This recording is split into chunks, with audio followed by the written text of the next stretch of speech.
Buenas a todos y a todas y bienvenidos al noveno podcast ya, si no me equivoco, de Filosofía Caduca, para tratar, después de Nietzsche, otro filósofo de la sospecha, si es que este término nos gusta. En este caso, Karl Marx.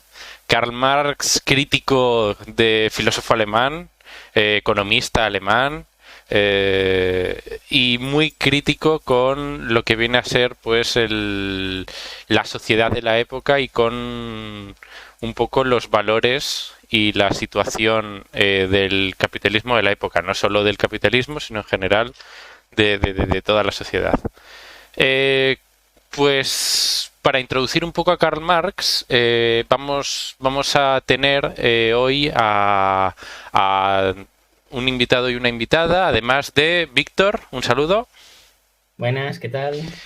Contamos con Iván Ahí, ¿qué pasa? y contamos con Raquel. Hola, buenas. Ya estuvieron en distintos programas, así que ya les conoceréis. Y claro, Marx no se lo quieren perder, eso seguro. Porque la verdad que es un autor capital, y nunca mejor dicho, dentro de la historia de la filosofía. Y tras haber hecho esta bromita, yo creo que la gente que sabe más de Marx debería empezar a comentarnos un poco cómo creen que plantearían ellos el principio de Marx, porque o cómo empezarían a hablar de Marx, porque sí que es verdad que en Marx se puede apreciar muchas diferencias, sí, entre los primeros textos que publica y un poco el final de su obra o los últimos textos de su obra. No sé si esta es una afirmación que puede tener sentido o si es una vaguedad clásica de las que se suelen decir. Marx, un poco, su idea principal es que la esencia del ser humano es el trabajo. El trabajo es aquello que nos da nuestra esencia como humanos, nuestra esencia vital y es lo que nos define de alguna manera y en lo que tenemos que mejorar, formarnos y a través de lo que nos autorrealizamos. Tiene todos estos sentidos. Entonces, si es todo esto, sí, igual no, pero en caso de que sea todo esto, es precisamente un problema muy grave para lo que viene a ser el conjunto humano, la situación que se provoca a nivel histórico y que lleva sucediendo así desde hace muchísimo tiempo, desde los esclavos y los señores, de que el trabajo de alguna manera nos aliena, ¿no? El trabajo de alguna manera nos impide, nos aleja de nuestra esencia. ¿Por qué? Porque nuestro trabajo no somos dueños de los frutos de nuestro trabajo o dicho de otra manera, la propiedad de los medios de producción con los que trabajamos o en los que trabajamos no forma parte de la mayoría social que los trabaja, de los esclavos en este caso, mientras que forma parte de los amos. Esta sería un poco el principio de idea que supongo que se inspira en la dialéctica amo y esclavo de Hegel y que de alguna manera pues es tan problemática en el caso de Marx.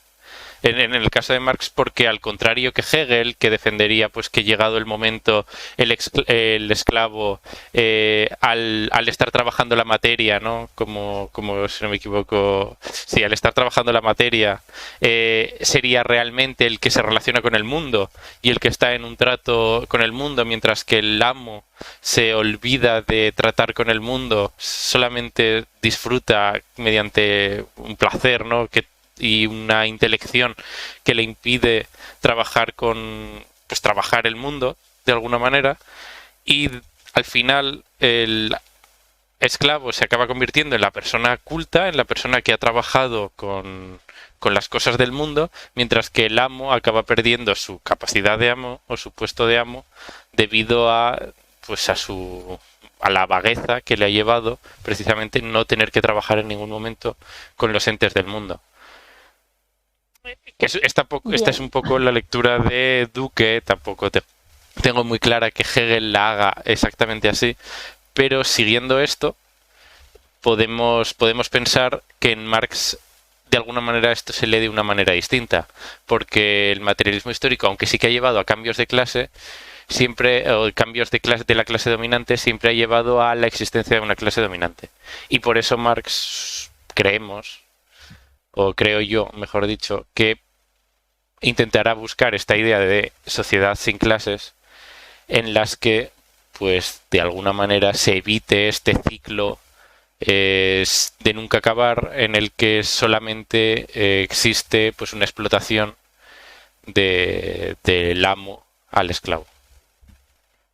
Habré dicho muchas barbaridades, pero No. si sirve de inicio. A ver, a mí no me gusta decir que para Marx la esencia del ser humano es el trabajo, porque creo que, bueno, aparte de que el concepto de trabajo despierta bastante polémica, creo que a lo que él se refería era que lo que es esencial en el ser humano es la transformación de la naturaleza. Es decir, nos relacionamos con el mundo y también esos efectos que provocamos en el mundo nos afectan de vuelta a nosotros. Existe una relación, por lo tanto, dialéctica, y eso es lo esencial, la actividad en sí. Entonces, cuando se convierte esta actividad en un producto de la explotación, cuando se convierte esta actividad en algo que está enfrentado a nosotros, en algo que, pues como dice Marx, ¿no? Es extraño para nosotros, se enajena de lo que nosotros somos esencialmente, pues cuando esta actividad nos somete a nosotros, siendo algo propio del ser humano, esta relación con el mundo, acaba convirtiéndose en un poder que nos somete. Y bueno, en este sentido, la propiedad privada es aquello que impide la autorrealización del hombre, pero porque lo esencial del hombre también es la libertad, y además es una idea heredada directamente de Hegel. Para realizar la libertad, dicho de una forma súper humanista, ¿vale? Que esto en la academia gusta mucho, poner a Marx como súper mega hiper ilustrado. Para realizar la libertad es necesario que el trabajo sea libre. Aunque no sé qué término utilizar que no sea la palabra trabajo, pero es que ya precisamente en los manuscritos ya lo anuncia, que el trabajo es explotación, no el trabajo únicamente asalariado, es decir, cualquier forma de producción que implique un extrañamiento del fruto del trabajo, pero es que no solamente porque el fruto del trabajo en sí no sea nuestro, sino porque la actividad propia no nos pertenece. Porque estamos obligados, o sea, el resto de esferas que no son el trabajo están supeditados a la reproducción de esa esfera. Por lo tanto, no es una actividad en la cual nos autorrealicemos, sino que nos enfrenta con los demás y también desde nosotros mismos hacia los objetos. Al final lo que se produce es un mundo, como dice Marx, reificado. Es decir, se invierten las relaciones que realmente no tienen... Es decir, la apariencia que muestran las relaciones que establecemos con los demás y con las cosas aparecen invertidas por eso mismo, porque no nos pertenece esa actividad. Estamos obligados a participar en ese circuito porque la alternativa es morir de hambre. Y porque, o sea, no es solo porque la alternativa sea morir de hambre, sino porque, de nuevo, pues es lo que pertenece esencialmente al ser humano, ¿no? O sea, sé que hablar de esencias en Marx es una cosa, pues, complicada y arriesgada, incluso poco recomendable, aunque se podría decir que sí, que la alienación es, o sea, que el trabajo es la esencia del ser humano, pero también, pues, es que no es solamente la esencia. Es como la capacidad de trascendencia. Y de transformar el mundo. Sí, es eso, completamente. Entonces, ¿qué pasa con la alienación? Que lo que se te está quitando a ti es prácticamente, pues, tu ser O sea, se te está El carácter, lo que te efectivamente, hace el carácter humano. universal, claro, el carácter universal del ser Por humano. eso tiene tanta... Y La naturaleza, claro, se dirá que hay varios tipos de alienación, pero todas remiten a esta, a que no eres dueño de tu trabajo. Porque no, claro. ¿no? De hecho, tan Porque importante... a diferencia de, claro, a diferencia de otras, ay, perdona, te he cortado un montón, no sé si querías decir algo. No, no, termina. Que a diferencia de otras épocas, es en este momento en el cual, como he dicho antes, todas las esferas se supeditan al, al ámbito económico, por lo tanto, el carácter universal del trabajo es lo que provoca también que la alienación adquiera también este carácter. Por eso el proletariado es quien encarna la explotación universal. Es un producto histórico. ¿Dirías que hay varios tipos de alienación? ¿O todas remiten a esta? Hombre, yo diría que todas remiten a esta. Al final es que Hay varias. Hay varias. al final las... Vale, sí, o sea, técnicamente hay varias, pero es que lo que describe Marx con categorías económicas hace referencia a condiciones de existencia, son relaciones existenciales entre los hombres, que es un poco la novedad. ¿Qué vas a decir, Iván? Fíjate, yo diría que creo que Marx lo nombra. Claro, yo estoy partiendo de la idea de Althusser de que existe algo así como Marx precientífico, más filosófico, más ideólogo, más centrado en cuestiones no tan prácticas, no tan concretas en lo que refiere a la economía política y a todo el estudio de la estructura económica de países como Inglaterra, etcétera, etcétera, ¿no? Del estudio, según el materialismo histórico, de la evolución del capitalismo y de la evolución del capital originario en inversiones en fábricas y de la construcción de la clase. Es decir, como que existiría un primer Marx y un segundo Marx que deja de utilizar el concepto de alienación para pasar a utilizar otros conceptos como el de clase obrera. Bueno, la cuestión, yo me he preparado el primer Marx, entonces voy a intentar daros mi perspectiva desde el primer Marx y si queréis, Raquel y vosotros podéis jugar un poco ahí a contrapié utilizando el segundo Marx para ver si podemos encontrar diferencias o para ver si más o menos hablan de lo mismo, para ver si no existe esta diferenciación que hizo Althusser, que también se puede plantear. Entonces, con respecto a lo que estáis diciendo, una cosa podría apuntar, y es que Marx en este texto habla de propiedad privada, mucho, de hecho, y de capital, pero no habla de clase obrera ni de trabajadores. En ningún momento todavía no ha pasado a verlo así, a ver el proletariado, que es el promotor de este motor de la historia, que es la lucha de clases. Tú antes, Víctor, has dicho que hablar de esencias en Marx es arriesgado, pero decir que el motor de la historia es la lucha de clases es afirmar que la historia tiene una esencia y la esencia de la historia es la lucha de clases. Sí, es lo que más le critico. Pero bueno, continúa. Por tanto, entonces a lo que voy. Para Marx, la esencia de la propiedad privada es el trabajo. Y la existencia, lo dice así, y la existencia es el capital. ¿Vale? La esencia de la propiedad Y privada es el entonces, trabajo. sí, eso lo dice así ¿Estás con Marx. los No, manuscritos? os lo buscáis, los marxistas, los marxianos que haya por ahí, de oyentes y de combatientes, os lo buscáis vosotros, que sois lectores de Marx, y así aprovecháis a tener contacto con las fuentes, que nunca está más. Aparte Claro, tiene sentido, las manzanas son de quien las recoge, no de hoy, otra persona, ¿no? Las manzanas son de quien se ha levantado, ha ido por una cesta, las ha recogido, es decir, de quien las ha trabajado. De ahí nace la propiedad privada, si se entiende. Yo creo que así es muy intuitivo, ¿no? No sé, se me ocurre. A ver, para empezar, yo creo que habría que hablar de Hegel, porque Hegel es el que plantea ¿cómo se llama? La dialéctica entre el amo y el esclavo, ¿no? Y toda la cuestión del capítulo cuarto de la fenomenología, de esas 4 o 5 páginas donde Hegel, de una manera muy extraña, porque escribe de unas maneras muy raras, te cuenta cómo te tienes que pelear con la vida y al final o te enfrentas a la muerte o vas a ser un súbdito y un servidor de otro, que se va a enfrentar a la muerte por ti. Entonces, básicamente, estamos condenados todos a obedecer a alguien porque es más fuerte y más valiente que nosotros. Y siempre vamos a encontrar a alguien que sea más fuerte y más valiente que nosotros. En nuestro caso es el Estado. En otros casos, pues el señor feudal, el Robin Hood de turno o Espartaco. ¿Me explico? Entonces, partiendo de ahí, a ver cómo se desarrolla toda esta cuestión de la dialéctica y el amo del esclavo y da el salto a la historia.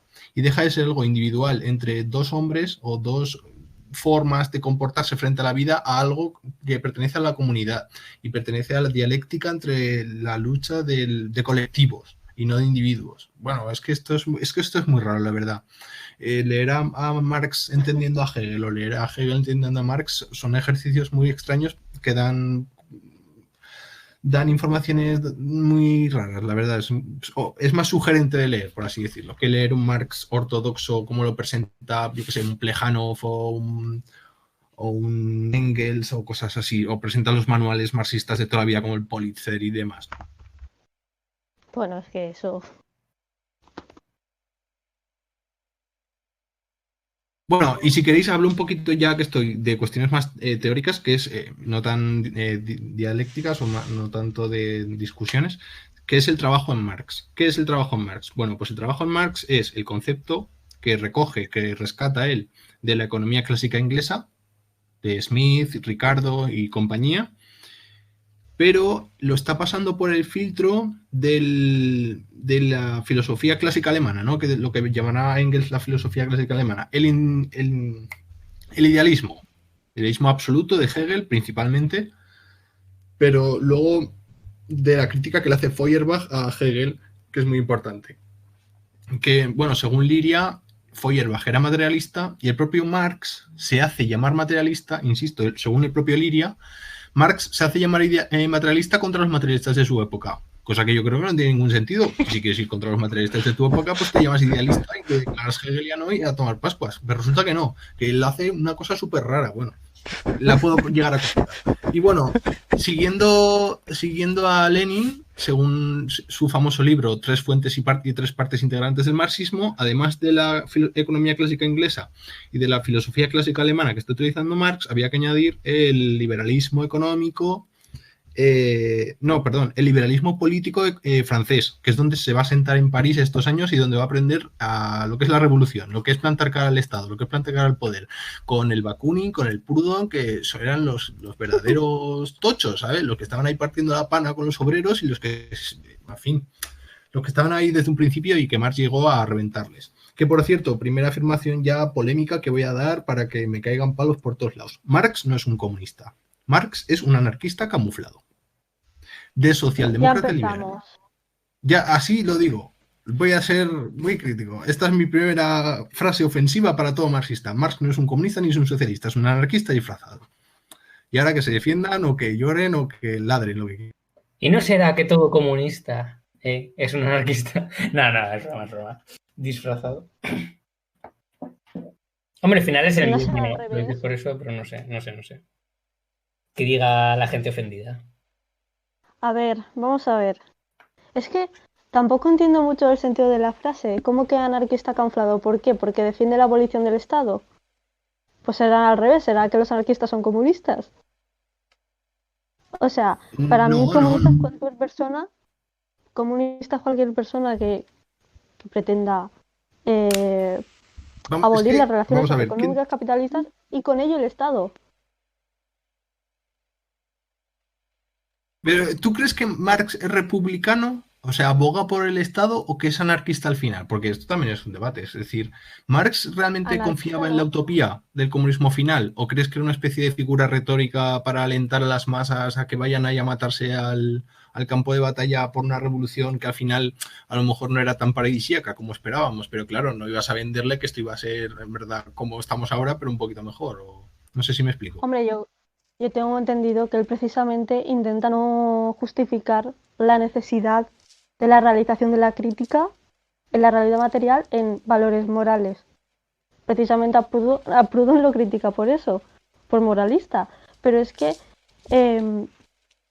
era comunista, sin más. Defendía la abolición del trabajo alienado y la abolición del Estado. Punto. Luego, las discrepancias que se han dado entre anarquistas y marxistas para llegar a ese cometido, pues mira, pues son contingencias históricas al final. Es que... Bien, pero dentro de esas contingencias históricas, ¿quién llegó antes, el anarquismo o el comunismo? ¿Quién estuvo antes? ¿Qué corriente ideológica filosófica nació primero, el anarquismo o el comunismo? como corriente, no como momento histórico, porque podrías decir, no, claro, es que el comunismo lleva desde siempre, porque el comunismo primitivo y el matriarcado de no sé cuántos, ¿sabes? O sea, como hecho histórico no, sino como consolidación de la conciencia de clase de un señor que se llamaba Karl Marx y que llegó a la conclusión de que el proletariado era clase universal y todo este tipo de cuestiones. Yo creo que los anarquistas llegaron antes, porque llegaron en la Revolución Francesa y por entonces no había comunistas. O al menos podíamos hablar de otro tipo de protocomunistas. O no sé, ¿Jesús fue el primer comunista? Yo creo que, a ver, eso es bastante difícil de medir. O sea, no hay un termómetro de hasta dónde llegó la conciencia de clase. Hay, o sea, han Pero sí el habido comunismo. O sea, ¿cuándo nace el diferentes. comunismo? Cuando se publica el manifiesto comunista, ¿no?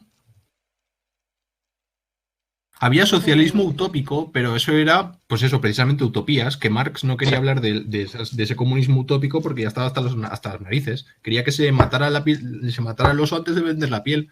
Acabar con el sistema capitalista pensando cómo eran las estructuras capitalistas con sus propias herramientas y con las herramientas del enemigo, con la economía inglesa, con la economía que estaban manejando ellos, con los economistas ingleses y trabajar en su terreno y derrotarles en su terreno. Claro, pero Y no mostrando contar... que existen contradicciones internas del capitalismo que lo van a hacer caer.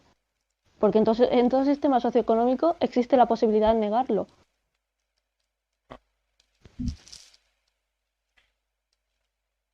Pero eso es una ley universal de la dialéctica del ser. ¿Estamos hablando de ontología? ¿O eso es una cosa contingente, que es susceptible de la verdad humana, que está por ver y que... Yo creo que simplemente es la concepción dialéctica de la realidad. Es a lo que hace referencia eso de que la raíz del movimiento es la contradicción. Yo siempre lo he entendido así, vaya. Sí, pero eso de que la raíz del movimiento es la contradicción, eso lo dice Marx, lo dice Engels, pertenece al corpus teórico del marxismo, pertenece al corpus teórico más bien del marxismo-leninismo. A ver, eso es parte. ¿Qué tipo de para mí- ontología es esa? ¿Dónde está? Porque yo creo que Marx no, y Marzoa se dedicó toda su vida a leer a Marx y decir explícitamente que eso de la dialéctica, como otros, como Althusser y como otro francés que no me acuerdo, a decir que el tema de la dialéctica, cuidado, que eso es que os están colando a Hegel por debajo y dime que es Hegel, tío, no me digas que es Marx, ¿sabes? O sea, si me quieres meter la ontología dialéctica y de la ontología del ser social y cuestiones que tienen que ver con ontología mala, pues dímelo, dime que son de Hegel, no me intentes colar algo que en realidad te lo estás inventando tú para justificar una serie de fallos teóricos o de fallas ontológicas que tienes en tu propia... ¿Qué dices? Yo no me estoy inventando nada. A ver, el materialismo dialéctico o este tipo de concepciones sobre la dialéctica como el motor de la historia. Marx no dice que la dialéctica es el motor de la historia, ni el motor de la filosofía, ni el motor de nada. La dialéctica, en realidad, eso también lo ha criticado Ligia bastante. Entonces, pero estamos hablando de Marx. Claro. Pero entonces, ¿lo dice Marx o no lo dice Marx? Habla de la dialéctica. No lo dice Marx. Vamos a ver, no lo dice Marx con esas palabras, pero es evidente que, por ejemplo, el concepto mismo de capitalismo está expuesto de forma dialéctica. La noción misma de capitalismo. Pero es que yo no entiendo qué significa dialéctica, de verdad. A mí me costó mucho aceptarlo, pero yo, la verdad es que llegué a la conclusión de que la idea de dialéctica es un trampantojo. Te están dando gato por libre, vamos. A mí, desde mi punto de vista, no digo que evidentemente la ley de la dialéctica tenga mucho futuro en ontología, pero quizá para mí no. Entonces, ¿qué entiendes tú por dialéctica? Pero bueno, que vamos a pasar a otras cuestiones, porque nos queda mucho por ver. ¿Qué entiendes tú por dialéctica, por saber?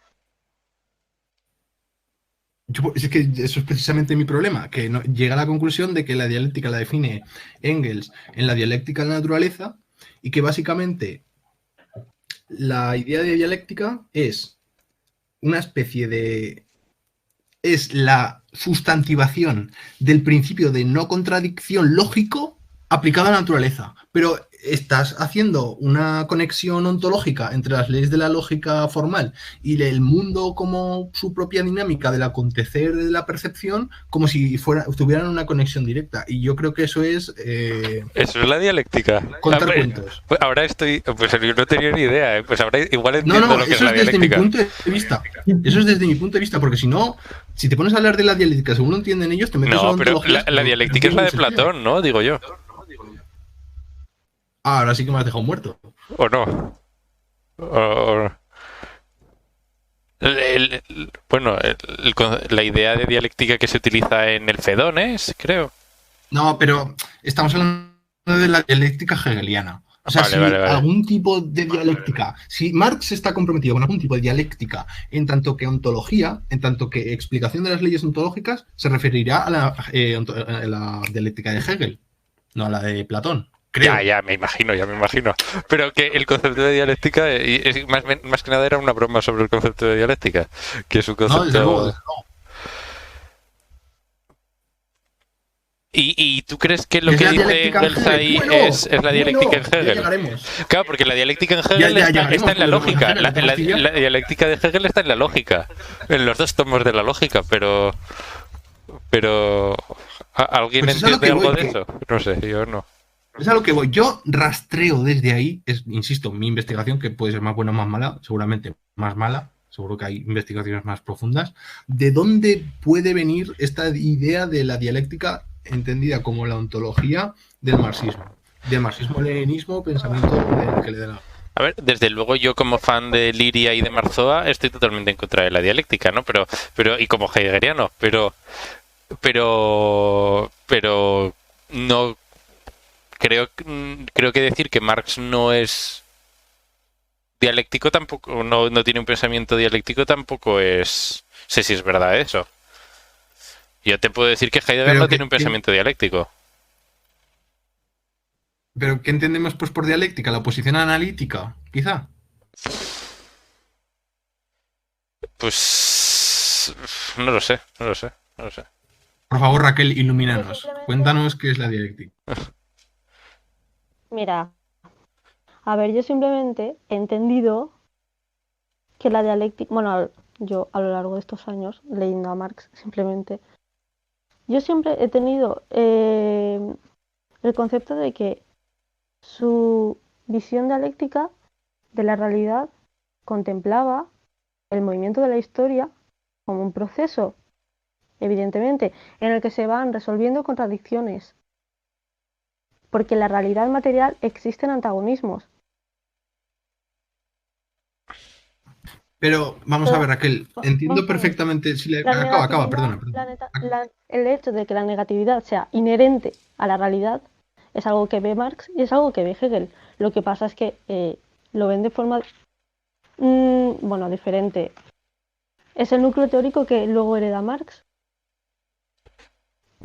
Pero Hegel hace una crítica a la lógica tradicional. Bueno, según tengo entendido yo, que tampoco... A ver, yo tengo un problema.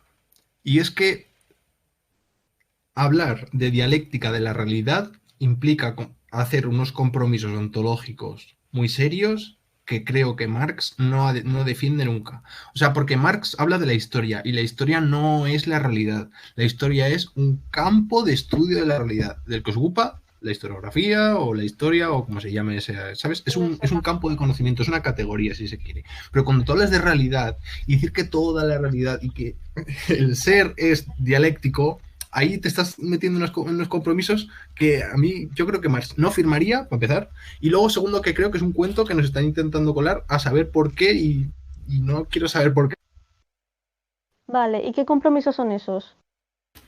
Porque Pues, eso lo he escuchado más de una vez y aún nadie me ha sabido explicar por qué. vale, porque es una cosa que porque yo creo que es muy complicado hablar de esta cuestión, porque para mí la filosofía es ontología y es lo más difícil que hay. Por lo tanto, intentar explicar esto, por eso es tan difícil hablar también de la dialéctica, porque la dialéctica es una cosa muy seria, en Hegel sobre todo. O sea, si quieres saber dialéctica, métete en Hegel y a ver si sales vivo. Porque si intentas meterte en la dialéctica desde Marx, te vas a dar cuenta de que Marx no habla de la dialéctica. Y si habla el argumento de la dialéctica, es para abandonarla. Pero bueno. Entonces, ¿qué tipo de concepción tiene él de la historia? Pues eso es una buena pregunta. Esa es una buena pregunta. Esa es una pregunta buena para hacerle a los marxianos o a los marxistas, a quien sea, ¿sabes? ¿Dónde está el fondo en Marx? ¿Y en qué se diferencia de Hegel? Si tanto le copia a Hegel, ¿en qué se diferencian? Pues bueno, yo creo que una de las diferencias que podemos ver, o una de las lógicas que tiene de Marx frente a Hegel y que podemos utilizar para lo que estamos debatiendo ahora, es la cuestión de la praxis interhumana. Yo creo que Marx entiende el sentido de la historia como el entrecruzamiento, el sentido de la historia que tiene mucho que ver con el sentido de la historicidad de uno, de lo que está viviendo uno en cada momento, que eso es historia también, pero con minúscula. Bueno, lo que digo, esta praxis interhumana, esta colaboración de todos los individuos para tener un compromiso común con un futuro que puede ser A o puede ser B o puede ser comunismo, anarquismo, el que me da la gana, me da igual, anarcocapitalismo, me lo suda.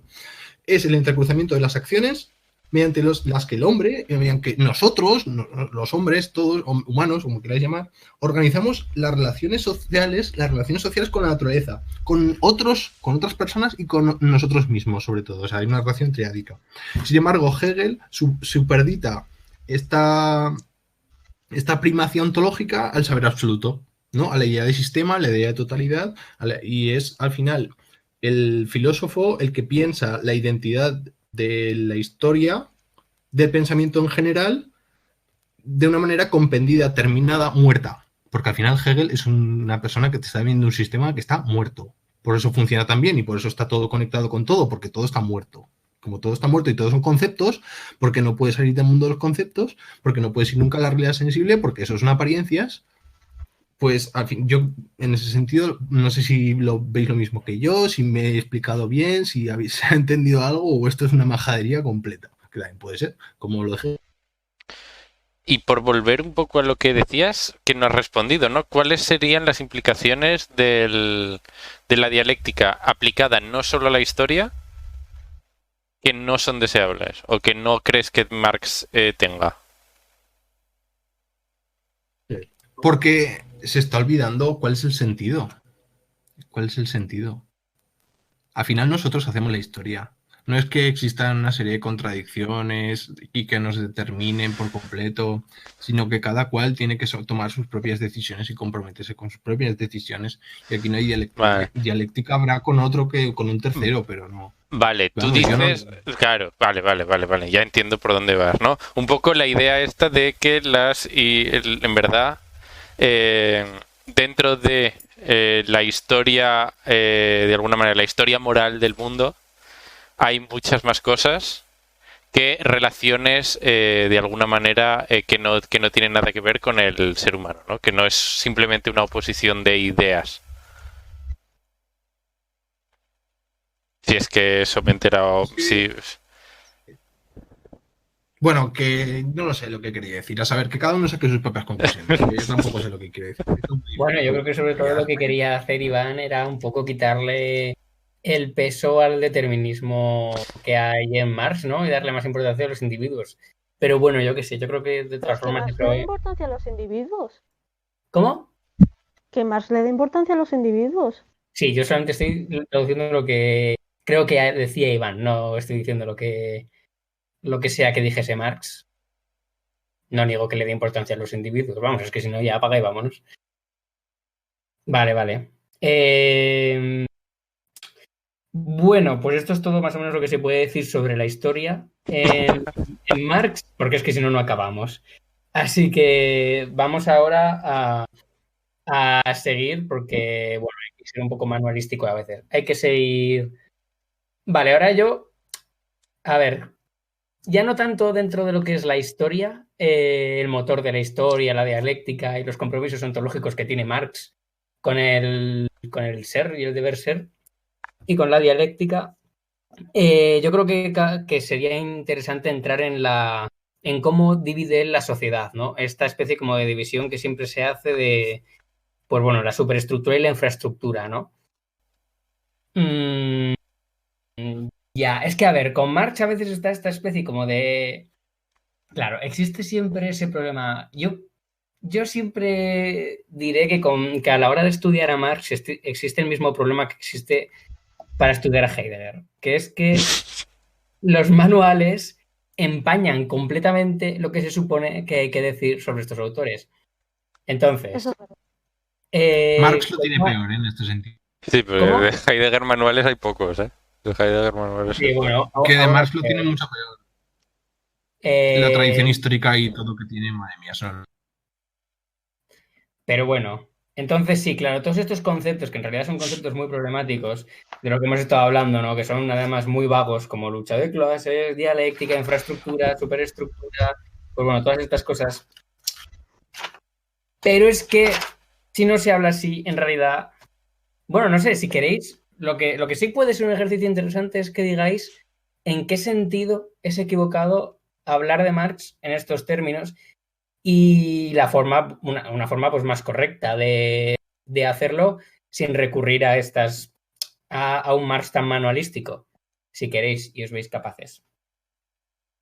Sí, yo creo que muchas veces cuando los profesores nos hablan así de Marx, encima lo hacen con mala fe, en el sentido de demostrarnos, de alguna manera, entre comillas, que era determinista o incluso mecanicista o algo así. Es que Marx decía que esto era lo único posible, porque mira, aquí lo pone, utiliza la metáfora del edificio y, y luego que, como dice Iván, que cómo se relacionan entre ellas estas dos partes.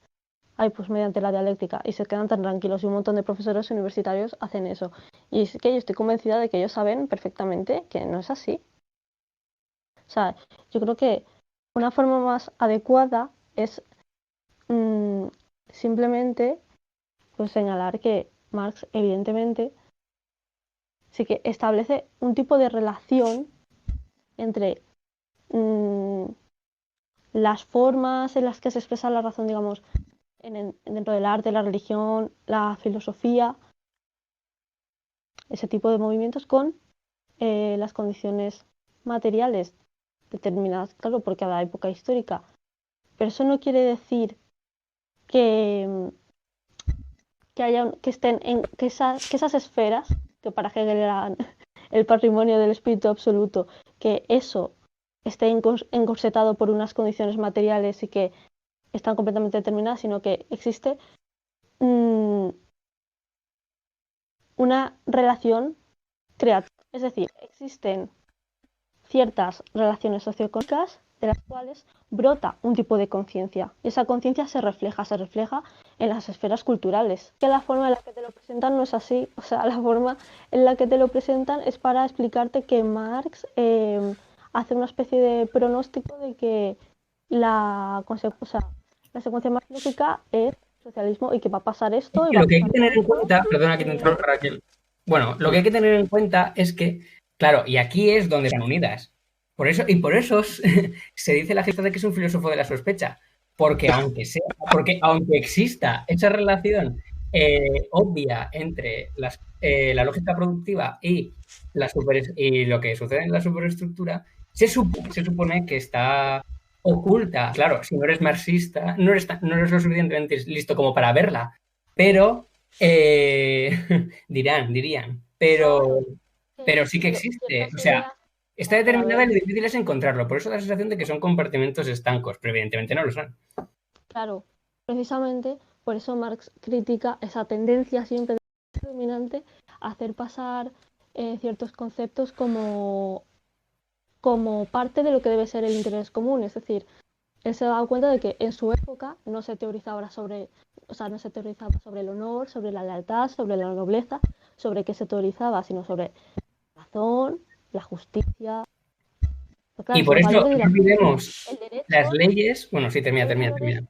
claro, claro, son los valores de la burguesía, se teoriza sobre ellos cuando son intereses particulares que además justifican esas relaciones socioeconómicas, justifican también su reproducción, como, o sea, las configuran como ideas generales de interés común.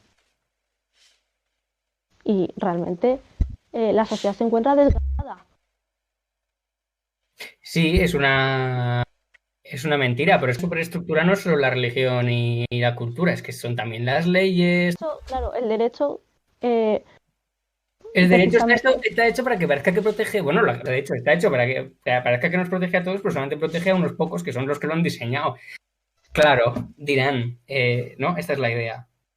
sí, esa es la idea marxista, básicamente. La relación entre lo que llamaría mal llamado, al parecer, superestructura e infraestructura es la misma que entre el humo y una hoguera. Vamos, yo creo que es... Y ahí es es esta la donde idea. entra el concepto... Tampoco, ¿Qué? tampoco creo que sea como el humo y la hoguera, porque es que luego el humo retorna, o sea, el humo da sentido al mundo en el que nos movemos, al mundo en el que nos movemos, perdón, que no he vocalizado, y por eso la relación que tenemos con el trabajo se nos hace tan natural, porque la superestructura no es ajena a nosotros, vuelve a nosotros, y entonces a través de ella nosotros entendemos la realidad. No sé si me explico. Entonces, Sí, claro, sí. Si la superestructura está atravesada por esa lógica, al final nosotros naturalizamos esta relación que tenemos con las cosas, y por eso ahora está súper de moda hablar de consumo de cuerpos, de que mercantilizamos las relaciones, pero porque, a ver, esa retórica me echa un poquito para atrás, pero sí que es cierto. Es decir, sí que tiene sentido. Y de ahí es un poco de donde vendrá el concepto, que también se puede discutir sobre él, tampoco sé hasta qué punto es marxista o no, de falsa conciencia, ¿no? Sí. Pero antes de ir a eso, yo voy a negar la mayor. Aquí me voy a poner con Liria y voy a decir que si tú coges la sociedad griega de la época y exprimes toda la materialidad que allí estaba, exprimes todas las relaciones sociales de amos y esclavos, exprimes todo lo que hay ahí, y no te salen los avances matemáticos de Pitágoras, ni te sale el deber ser de una sociedad. No te sale ni la historia de la ética ni la historia de la ciencia. Pues claro que no, porque al final, aunque se quiera decir que hay una especie como de mentalidad perversa de hacer aparentar a Marx como un reduccionista explicándolo mal, lo cierto es que en Marx hay reduccionismo, se quiera ver o no, pero bueno. Y yo ahí es donde digo, yo creo que si tú tienes una sociedad concreta y sabes todo de esa sociedad concreta, jamás puedes saber cuál es el deber ser de esa sociedad. Es decir, qué es lo que esa sociedad quiere ser en un futuro, de alguna manera, o cuáles son la voluntad ética de esa sociedad. Eso nunca se puede saber. O nunca está dentro de las propias condiciones. A ver. Materiales. ¿Sabes?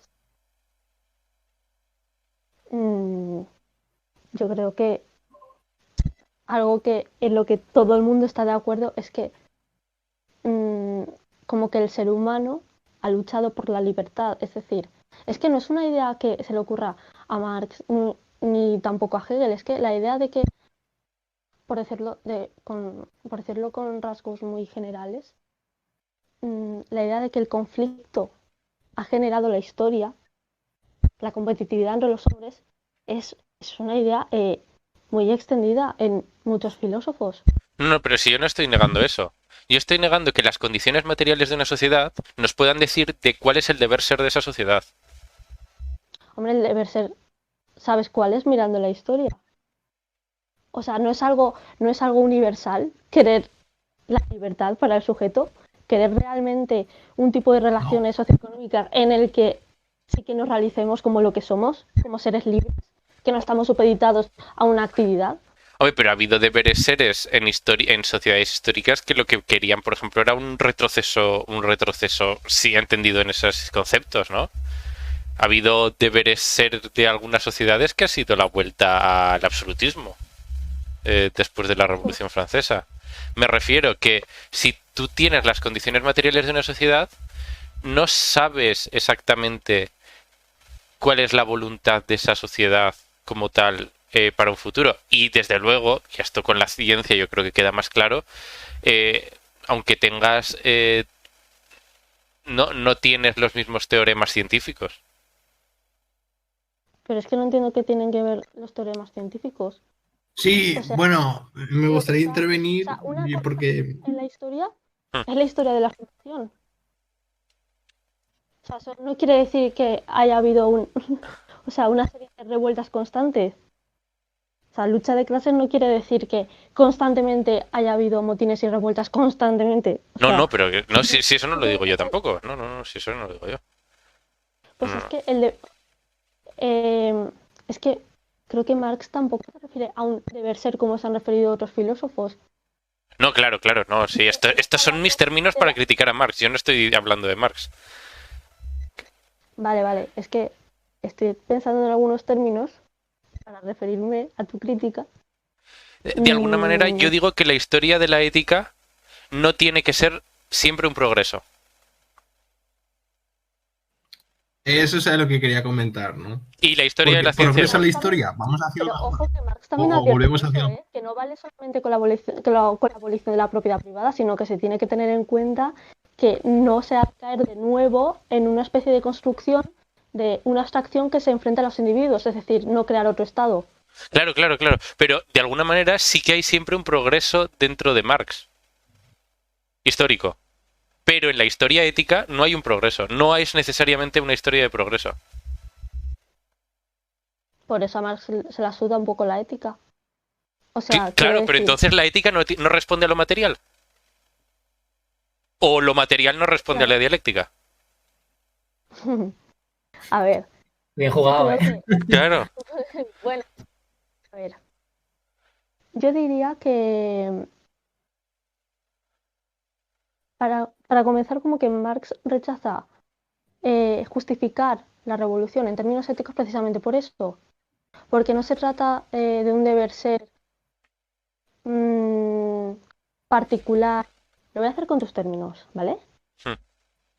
Yo creo que no se trata de un deber ser particular de una época, sino que él lo que hace es extraer el carácter universal que han tenido, voy a decir, los conflictos a lo largo de la historia. ¿Qué era eso que hacía enfrentarse a los hombres?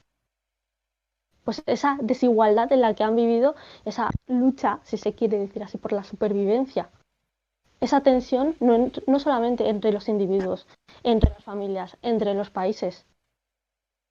O sea, ese agónico enfrentamiento en el que han vivido los hombres es algo que o sea, la propia humanidad se ha visto forzada siempre a ir superando, pero porque ha intentado vivir en libertad y por eso sí que ha habido una adquisición, evidentemente ha habido una adquisición progresiva de derechos a lo largo de la humanidad. Ujú.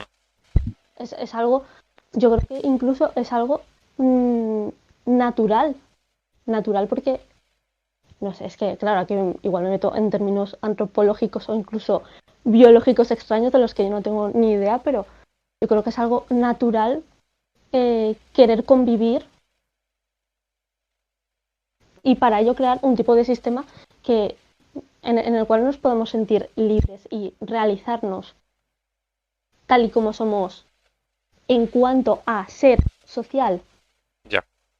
Por lo tanto, Marx, o sea, la teoría de Marx hubiera sido más fácil de criticar si lo hubiera justificado en términos éticos, pero él huye de eso precisamente porque no se trata de un deber ser particular que se le ocurra a él, sino que él no solamente acude a Hegel, es que con todos los avances científicos de la época, tanto él como Engels, lo que hacen es construir esa crítica, primero, a la razón ilustrada, a ese supuesto proyecto ilustrado que nos iba a traer la libertad, que se demuestra que es falso. Se demuestra que es falso porque el sujeto de la ilustración no es el sujeto universal.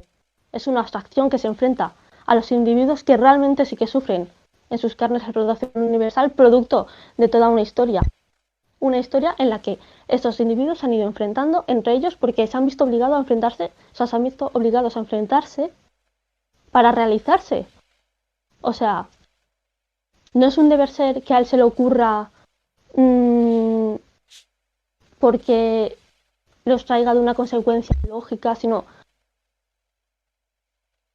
no sé, o sea, él no mira la revolución en un sentido moral, aunque evidentemente se le escapen se le escapen muchas consideraciones de este tipo. De hecho, me suena que en El Capital, ya en el primer capítulo, me suena que ya tiene como una nota al pie diciendo, no seré yo, es que me encanta esa cita, no seré yo quien hable de los burgueses bajo una luz rosa, pero no se trata de una crítica a individuos concretos, sino precisamente se trata de la crítica a la categoría económica en sí que representa la explotación.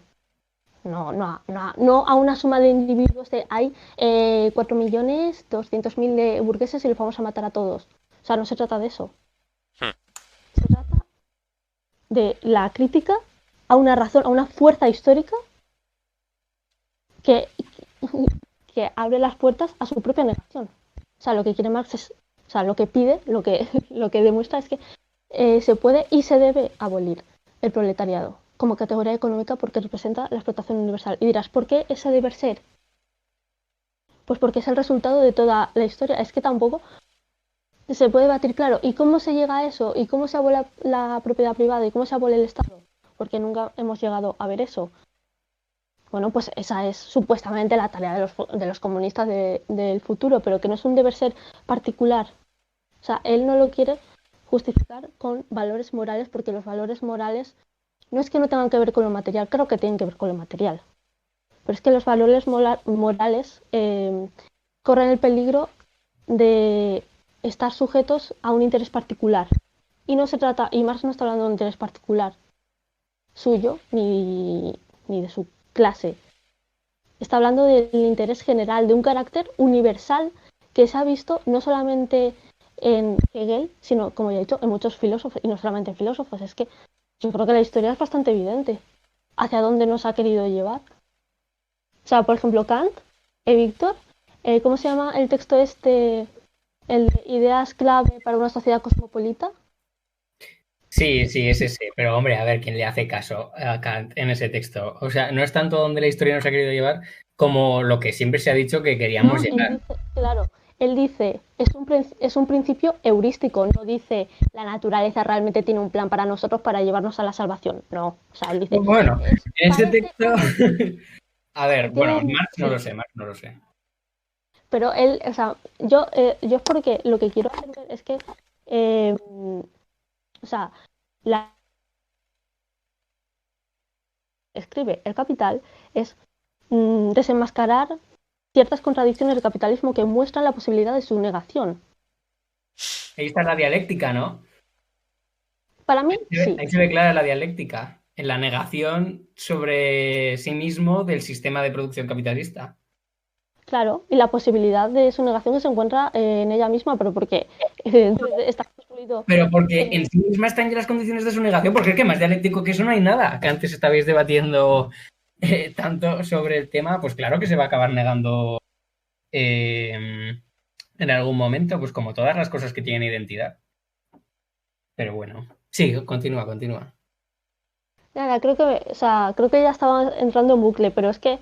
Sí, ha quedado claro. Marx no basa en valores morales su esto, porque además se supone que es un análisis científico desde la economía, desde la sociedad que le tocó vivir, que es lo que le diferencia sobre todo a los anteriores pensadores de estas cosas, y por eso es tan importante la economía. Sí, porque la economía es que describe el movimiento de la sociedad, describe relaciones existenciales. Es que eso es súper importante porque es lo que le critica precisamente a la economía clásica. Es eso, o sea, vosotros habéis analizado, por ejemplo, al obrero en tanto que obrero, no en tanto que ser humano que necesita estas cosas para vivir, no en tanto que sistema. Habéis hablado de esto desde una perspectiva estática, y Marx como que arranca las categorías económicas del ámbito estrictamente de ciencia especializada y dice, pues no, pues los voy a convertir en... O sea, las categorías económicas no son solo categorías económicas, los voy a convertir en un tipo de conceptos, bueno, que espero que no me pierdan, en un tipo de conceptos que entrañan contradicción y entrañan aspectos concretos de la realidad. Que tienen sentido cuando se expone el proceso, porque es lo universal lo que da sentido a cada parte concreta. por dejar un poco cerradito el tema, ¿cómo describiríais o cómo diríais que describe Marx? ¿Cómo haríais así un resumen de lo que dice Marx de en qué consiste esa explotación o en qué consiste esa especie de truco de magia que hacen los propietarios para extraer más dinero del que se supone que hay en un principio allí? Lo que siempre se llamó plusvalía. Sí, Si os apetece explicarlo un poco, si creéis que hace falta. que he hablado mucho. Sí, por cierto, Bueno, Iván le había interrumpido, que estaba diciendo algo también hace un tiempo. Yo quiero comentar una cosita muy breve, por favor, sobre el tema de la superestructura e infraestructura, que era el tema que estamos hablando. ¿Y cómo se relacionan? Yo creo que hablar de cómo se relaciona superestructura e infraestructura es como hablar de cómo se relaciona la materia con la forma, el cuerpo con la mente, el alma con la cárcel, ¿sabes? Las condiciones subjetivas con las condiciones objetivas. Te estás moviendo en una dialéctica de dualismos que te va a enturbiar más de lo que te va a esclarecer el asunto. Pero bueno, aquí cada cual que saque sus propias conclusiones, por supuesto. Con respecto a de si progresa la historia... Perdona, que no te he escuchado. Que no tiene por qué ser un dualismo. O sea, precisamente ya lo que le critica, no Marx, sino Hegel a Kant, es esa concepción de la realidad mediante posiciones estáticas. Joder, pero es que en Marx sí que es un dualismo. Es que en Marx sí que es un dualismo. Sí que es las condiciones materiales lo que determinan las ideas de la mente que Pero acaban derivando en cultura y demás. las condiciones materiales no están por ahí sueltas. No son un objeto que sea externo a nosotros. Pero son dos cosas. Por un lado, condiciones materiales y por otro lado, lo que me ha llamado superestructura. Como son dos cosas, es un dualismo. Sí. No es. Es un dualismo porque una determina a la otra. En ese sentido es un dualismo. Pero que no pasa nada. Si todo el mundo piensa así. Es que la verdad. Pero es que eso es. A ver, pero es que eso es una forma de exponerlo para mí muy simple, porque no es simplemente eso. A ver, antes hemos quedado que sí, que lo que Si hay un determina las metabolismo, infraestructuras son las condiciones materiales de producción. Si hay un metabolismo entre ambos lados, no es meramente un dualismo. ¿Cómo, Es cómo? un proceso. Que si hay un metabolismo entre ambos lados, no es meramente un dualismo, es un proceso. Y la verdad está en el desarrollo del proceso, no en que hay dos partes. Claro, no es un dualismo en el sentido en el que se supone que... Sino es que sería Claro, no es estático, no es estático. Vale, no es estático. Pero bueno, siguen siendo dos cosas diferenciadas. La negación de una particularidad no es que exista una Quinta cosa, ley de la dialéctica, los que se pelean se una figura. ¿Qué? Y luego, o sea, que la negación de algo no es que... O sea, la negatividad en Marx, yo entiendo que no es que existe algo y luego se enfrenta a otra cosa y entonces se supera. O sea, no es eso, es que todo lo concreto de la realidad está en constante movimiento. Pero porque no, o sea, esto también es heredado prácticamente de Hegel de forma directa, diría yo, es que las determinaciones particulares no se pueden, o sea, no se puede analizar una determinación particular y encontrar su verdad de forma inmediata, en su apariencia inmediata, en la percepción sensible. No se puede. Entonces, lo que hace Marx es desenmascarar dónde se encuentra lo que podríamos decir, la verdad del movimiento, es decir, qué es lo que hace que la realidad exista, Sí. que hace que exista la historia. Pues en el proceso, eso también viene de Hegel. Por eso escribe El Capital. Si es que El Capital lo que está escribiendo es un proceso económico, está escribiendo tendencias. Y no simplemente que exista la base y luego por encima otra cosa rara que sea como una especie de efecto, como es que a veces eso, no sé, la superestructura se concibe como una especie de daño colateral raro de las condiciones materiales y no me parece para nada así, porque si las relaciones socioeconómicas son relaciones socioeconómicas precisamente porque hacen referencia a un tipo de vida, que hacen los hombres entre sí y con la realidad y con la cultura, es porque está todo en un constante contacto. O sea, es que... Vale, sí, lo entiendo. O sea, lo que quieres decir, a ver si se podría entender así, es que aunque se diferencie para normalmente, que aquí hay que hablar con un cuidado, aunque se diferencie entre superestructura, de nuevo, y infraestructura, en realidad en los individuos concretos está todo y encima está desperdigado. O sea, en el minero que se pasa por las horas que sean trabajando, pues están todas estas cosas. No es dualismo en el sistema de que se retroalimentan las unas a las otras y están a la vez, ¿no? Claro, o sea, Pero es es que si que... os dais cuenta, o sea, sí. Pero es que si os dais cuenta, claro, es que. Vale, ya. A ver, esto sirve tanto como para decir que aquí hay un por eso dualismo, como para decir que dualismos no ha habido nunca. Porque en todos los filósofos de la historia, a los que se les han llamado dualistas, es exactamente así. Buena. Pero bueno. Dejadme Vale, acabar, creo por que Iván favor, quería. por favor. ¿Cómo? Dejadme acabar, por favor. Que Vale, sí, termina. ya me queda muy poquito. Sí, dale, Luego os dale. metéis ahí en diatribas ontológicas que son muy interesantes. Entonces, a ver si me entiendo, si me entiendo. ¿Progresamos o no progresa? Es decir, la historia se va desarrollando como sea que lo haga, mediante contradicciones y mediante personas que están oprimidas y personas que oprimen, y se lleva a cabo un enfrentamiento constante o no constante, o a veces sí, a veces no, según les dan. Porque claro, el Estado burgués es una forma de opresión, pero también es una forma de coerción, pero también es una forma de alianza de clases en base a la nación y en base a determinados valores morales que, por cierto, a Marx le importaban más bien poco, por algo no escribió una mísera palabra de ética ni de moral, porque le interesaba más bien nada. Esos valores morales son contextuales y pertenecen a la propia idiosincrasia del Volgeist de cada pueblo, y cada pueblo deberá hacer la revolución según su propia idiosincrasia, que eso lo dice Marx. Es decir, no, es que vosotros los rusos aún no tenéis desarrollado el capitalismo, entonces ¿cómo vais a hacer la revolución socialista? Y le dijeron, bueno, Marx, pero mírate que aquí estamos muy concienciados y somos, mira, muy comunales y aquí todo lo hacemos en movidas libertarias, y fíjate, y dijo Marx, bueno, pues sí, pues es verdad, tenéis razón, que vosotros tenéis vuestra propia idea y cada nación y cada pueblo debe hacer su revolución. Pero es que resulta que el género humano es la internacional. Y entonces es un cacao que yo te digo, es que no lo entiendo. Pero bueno, ¿por qué entonces? ¿Por qué llevamos 200 años en stand-by, no? Si la historia se va moviendo y se va desarrollando, ¿por qué llevamos 200 años que aquí ni para adelante ni para atrás? Que no pasamos de un sistema económico a otro, ¿no? Porque tendrá su desarrollo y todavía no se han desarrollado suficiente las contradicciones del capitalismo y todavía no hemos llegado a ese momento donde estalle todo por los aires y de una noche para otra, de una mañana para otra, de repente ya pues vivíamos en otro mundo. Bueno, ¿por qué no toman conciencia entonces los obreros y hacen la revolución? Porque están alienados, te responderán nuestros amigos los marxistas.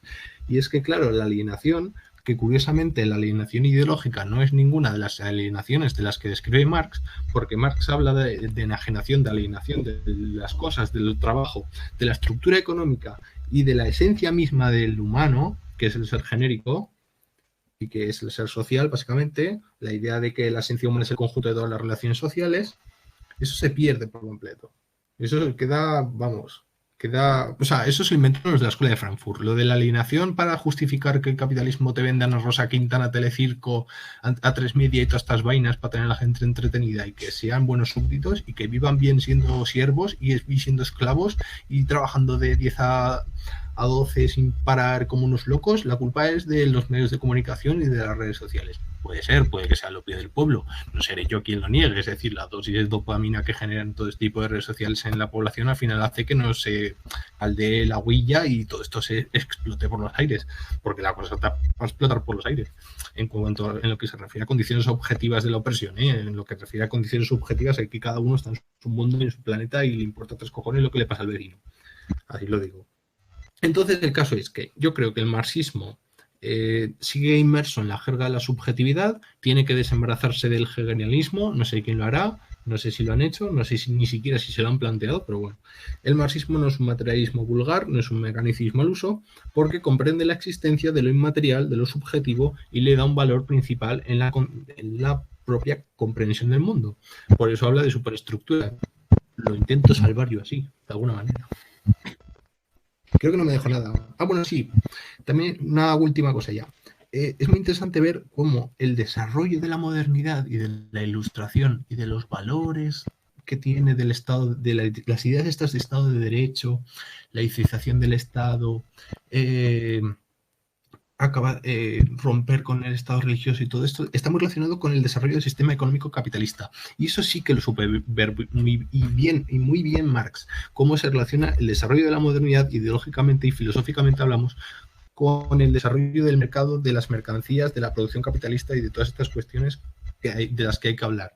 Y tienen que hablar los economistas, porque hasta donde yo sé, el Capital es una obra económica que no se estudia por los economistas, la estudian los filósofos, porque los economistas no tienen ni pajolera idea de lo que es una crisis. De hecho, cuando hubo la crisis del 2008 en España, no se atrevían a hablar de crisis, porque en el capitalismo no existen las crisis. Las crisis no existen. El único tío que habló de crisis en el capitalismo fue Marx. Y todos lo pasaron por los narices. Los economistas ingleses no hablan de crisis de nada. Esto es producción y ganar dinero y rentabilidad. Son como los traders en internet, que parece que te están vendiendo ahí el oro y el moro. Y te están vendiendo precisamente la moto, tío. ¿Sabes? O sea que en ese sentido hay que darle un poco las gracias a Marx por decir, tío, joder, no todo va a ser rosas, tío. Esto del capitalismo pues tiene sus contradicciones y tiene sus crisis y hay un momento de petardazos del copón que la gente sufre y lo pasa mal y se mueren. Pues sí, y de eso hay que hablar y hay que discutirlo, evidentemente. Creo que es todo lo que tenía que decir, creo. Bueno, pues con esto llegamos un poco al final del capítulo, creo yo. Un capítulo interesante para tratar a un filósofo muy importante y que llega hasta el día de hoy sus coletazos, ¿no? Su obra. Y bueno, un placer a Iván, un placer a Raquel y un placer a Víctor, desde luego. A vosotros. Adiós. Adiós.